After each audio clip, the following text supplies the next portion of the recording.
that was again the philosophy of the RA's thing was, it's going to be really, really hard to build a house forever. To build a house you're going to live in 10, 20, 30 years, realistically, for a fair whack of that time, part of that house will be closed off. And, you know, that's not the worst thing in the world. You just close the door and forget about it. But at the same time, if you've got a mortgage or anything like that, you're paying for something that you're not even using. So, and that was the same, the idea behind the bedrooms was, you know, you talk to people and you'd say, so how many bedrooms do you need? And so I need 4. And like, okay, so there's master plus three bedrooms. And I said, yeah. And she said, how many kids do you have? We have 2. So what's the 4th bedroom for? Oh, we've got family in Europe. Oh, okay, how often do they come over? Oh, once every 2 years. And how long do they stay with you for? 1 week.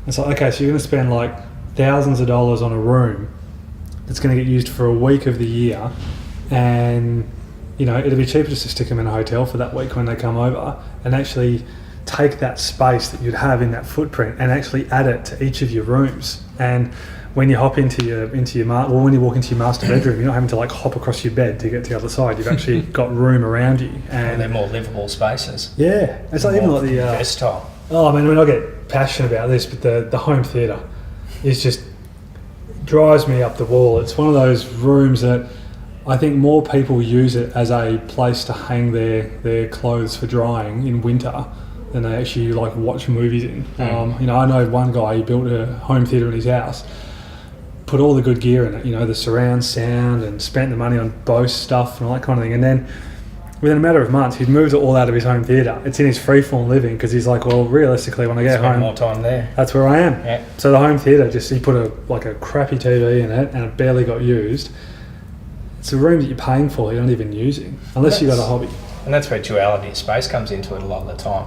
How a room can change and adapt. And this is what we challenge our clients to do. Think about how you live in your house. What are you going to use? What are you not going to use? Don't just put rooms in for the sake of putting rooms in. We always talk about the heat sink, don't you? Or the heat map. Well, I'd love to see a heat map over our clients' homes and see it just completely light up red. You know, minimal passageway, all the rooms are being used on a continual basis, you know, day-to-day living.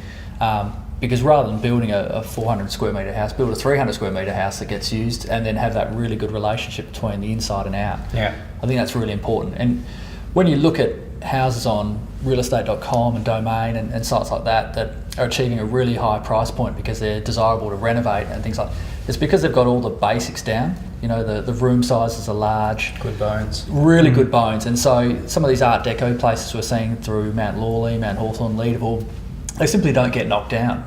I think that's the ethos behind our brand, is that we want to build homes that, you know, can be updated and upgraded as you go, but not necessarily knocked down because they've already got the good bones and the good structure. Well, they're adding to the urban environment instead of just sprawling across it. Exactly, and sometimes, you know, some clients that I've spoken to have gone down the renovation path. They've said our relationship between our house and our outdoor spaces is so good that we simply don't want to knock the house down because we're going to be compromising on those outdoor spaces as well. So if we can design houses that have that relationship, then we're going to have the same issue with our houses going forward.